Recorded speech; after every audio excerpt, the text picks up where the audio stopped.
ಸದ್ಯ ಸುಮಲತಾ ಅಂಬರೀಶ್ ತಮ್ಮ ರಾಜಕೀಯ ಪ್ರವೇಶದ ಕೆಲಸಗಳಲ್ಲಿ ಬ್ಯುಸಿಯಾಗಿದ್ದಾರೆ. ಆದರೆ ಸುಮಲತಾ ರಾಜಕೀಯ ಪ್ರವೇಶಕ್ಕೆ ಪ್ರೇರಣೆ ಹಾಗೂ ಸಲಹೆ ನೀಡಿದ್ದು ಕೂಡ ಇಬ್ಬರು ಸ್ಟಾರ್ ನಟರು. ತೆಲುಗಿನ ಮೆಗಾ ಸ್ಟಾರ್ ಚಿರಂಜೀವಿ ಹಾಗೂ ತಮಿಳಿನ ಸೂಪರ್ ಸ್ಟಾರ್ ರಜನಿಕಾಂತ್ ಸುಮಲತಾಗೆ ಪಾಲಿಟಿಕ್ಸ್ಗೆ ಬರುವಂತೆ ಸಲಹೆ ನೀಡಿದ್ದರು ಎನ್ನಲಾಗಿದೆ. ಅಲ್ಲದೆ ಕಾಂಗ್ರೆಸ್ನಿಂದ ಟಿಕೆಟ್ ಸಿಗದಿದ್ರೆ ಪಕ್ಷೇತರ ಅಭ್ಯರ್ಥಿಯಾಗಿ ಸ್ಪರ್ಧಿಸಲು ಅವರೇ ಸೂಚಿಸಿದ್ದಾರಂತೆ. ಸುಮಲತಾ ಅಂಬರೀಶ್ ಚುನಾವಣೆಗೆ ಸ್ಪರ್ಧಿಸಿದ್ರೆ ಇಡೀ ಸ್ಯಾಂಡಲ್ವುಡ್ ಅವರ ಬೆಂಬಲಕ್ಕೆ ನಿಲ್ಲಲಿದೆ ಅಂತ ಹೇಳಲಾಗ್ತಿದೆ. ಈಗಾಗಲೇ ಸುಮಲತಾ ದರ್ಶನ್, ಯಶ್, ಶಿವರಾಜ್ ಕುಮಾರ್, ಪುನೀತ್ ರಾಜ್ಕುಮಾರ್, ರವಿಚಂದ್ರನ್, ನೆನಪಿರಲಿ ಪ್ರೇಮ್, ನಿರ್ದೇಶಕ ಜೋಗಿ ಪ್ರೇಮ್, ರಾಕ್ಲೈನ್ ವೆಂಕಟೇಶ್ ಸೇರಿದಂತೆ ಹಲವು ಗಣ್ಯರನ್ನ ಸಂಪರ್ಕಿಸಿದ್ದಾರೆ ಎನ್ನಲಾಗಿದೆ.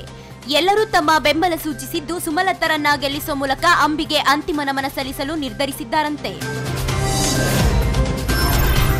ಮಂಡ್ಯದಲ್ಲಿರೋದು ಜೆಡಿಎಸ್ನ ಸಿಟ್ಟಿಂಗ್ ಎಂಪಿ. ಹೀಗಾಗಿ ಆ ಕ್ಷೇತ್ರ ನಮ್ಮ ವ್ಯಾಪ್ತಿಗೆ ಬರೋದಿಲ್ಲ ಅಂತ ಮಾಜಿ ಸಿಎಂ ಸಮನ್ವಯ ಸಮಿತಿ ಅಧ್ಯಕ್ಷ ಸಿದ್ದರಾಮಯ್ಯ ಹೇಳಿದ್ದಾರೆ. ಆ ಕ್ಷೇತ್ರ ನಮ್ಮ ವ್ಯಾಪ್ತಿಗೆ ಬರೋದಿಲ್ಲ ಅಂದ ಮೇಲೆ ಟಿಕೆಟ್ ಪ್ರಶ್ನೆಯೇ ಉದ್ಭವಿಸುವುದಿಲ್ಲ ಅಂತ ಹೇಳಿದ್ದಾರೆ. ಹೀಗಾಗಿ ಸುಮಲತಾಗೆ ಮಂಡ್ಯ ಟಿಕೆಟ್ ಡೌಟ್ ಎನ್ನಲಾಗ್ತಿದೆ. ಅಲ್ಲದೆ ಸುಮಲತಾ ಪಕ್ಷೇತರ ಅಭ್ಯರ್ಥಿಯಾಗಿ ಸ್ಪರ್ಧಿಸೋದು ಅವರಿಗೆ ಬಿಟ್ಟ ವಿಚಾರ ಅಂತ ಸಿದ್ದರಾಮಯ್ಯ ಹೇಳಿದ್ದಾರೆ. ಲೋಕಸಭಾ ಚುನಾವಣಾ ಹಿನ್ನೆಲೆ ಮಂಡ್ಯ ಜನರ ಮನ ಮುಟ್ಟಲು ಮನೆ ಮನೆ ರಾಜಕೀಯ ಶುರುವಾಗಿದೆ. ಮಂಡ್ಯದಲ್ಲಿ ಸುಮಲತಾ ಮನೆ ಮಾಡಿರುವ ಬೆನ್ನಲ್ಲೇ ಇದೀಗ ಸಿಎಂ ಕುಮಾರಸ್ವಾಮಿ ಪುತ್ರ ನಿಖಿಲ್ ಕುಮಾರಸ್ವಾಮಿ ಕೂಡ ಮನೆ ಮಾಡಿದ್ದಾರೆ. ನಿಖಿಲ್ ಮಂಡ್ಯದ ಮರಿಗೌಡ ನಗರದಲ್ಲಿ ರಾಜಕೀಯ ಚಟುವಟಿಕೆಗಾಗಿ 4 ಬೆಡ್ರೂಮ್ ಇರುವ ಮನೆ ಬಾಡಿಗೆ ಪಡೆದಿದ್ದಾರೆ. ನಿಖಿಲ್ ಮಂಡ್ಯದಿಂದ ಸ್ಪರ್ಧಿಸಲಿದ್ದಾರೆ ಎನ್ನಲಾಗ್ತಿದೆ. ಪುಲ್ವಾಮಾ ದಾಳಿಗೆ ಪ್ರತಿಯಾಗಿ ಭಾರತೀಯ ವಾಯುಸೇನೆ ನಡೆಸಿದ ಏರ್ ಸ್ಟ್ರೈಕ್ನಲ್ಲಿ ಪಾಕಿಸ್ತಾನದ 250 ಉಗ್ರರು ಬಲಿಯಾಗಿದ್ದಾರೆ ಅಂತ ಕೇಂದ್ರ ಸಚಿವ ವಿಕೆ ಸಿಂಗ್ ಹೇಳಿದ್ದಾರೆ. ನಿನ್ನೆಯಷ್ಟೇ ಬಿಜೆಪಿ ರಾಷ್ಟ್ರೀಯ ಅಧ್ಯಕ್ಷ ಅಮಿತ್ ಶಾ ಕೂಡ ಇದೇ ಅಂಕಿ ಸಂಖ್ಯೆಗಳನ್ನ ರ್ಯಾಲಿಯೊಂದರಲ್ಲಿ ಹೇಳಿದ್ರು. ಇದು ಸಾಕಷ್ಟು ಚರ್ಚೆಗೆ ಗ್ರಾಸವಾಗಿತ್ತು. ಇಂದು ವಿದೇಶಾಂಗ ಇಲಾಖೆ ರಾಜ್ಯ ಖಾತೆ ಸಚಿವ ವಿಕೆ ಸಿಂಗ್ ಇದನ್ನೇ ಹೇಳಿದ್ದು, ಈ ಮೂಲಕ ಅವರು ಶಾ ಬೆನ್ನಿಗೆ ನಿಂತಿದ್ದಾರೆ.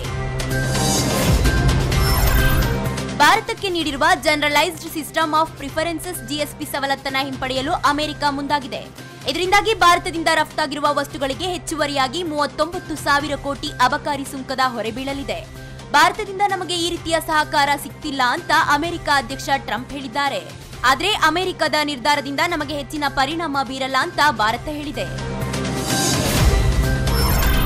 ಪ್ರಧಾನಿ ಮೋದಿ ಗುಜರಾತ್ನ ಮಾಜಿ ಸಿಎಂ ಕೇಶುಭಾಯ್ ಪಟೇಲ್ ಕಾಲಿಗೆ ನಮಸ್ಕಾರ ಮಾಡಿದ್ದಾರೆ. ಗುಜರಾತ್ನಲ್ಲಿ ನಡೆದ ಬಿಜೆಪಿ ರ್ಯಾಲಿಯಲ್ಲಿ ಮೋದಿ ವೇದಿಕೆ ಮೇಲೆ ಕೇಶುಭಾಯ್ ಕಾಲಿಗೆ ಬಿದ್ದಿದ್ದಾರೆ. ಮೋದಿ ಮೇಲೆ ಅಸಮಾಧಾನಗೊಂಡು ಕೇಶುಭಾಯ್ ಪಟೇಲ್ ಬಿಜೆಪಿ ತೊರೆದಿದ್ರು. ಬಳಿಕ ಅವರು ತಮ್ಮದೇ ಹೊಸ ಪಕ್ಷವೊಂದನ್ನ ಕಟ್ಟಿದ್ರು.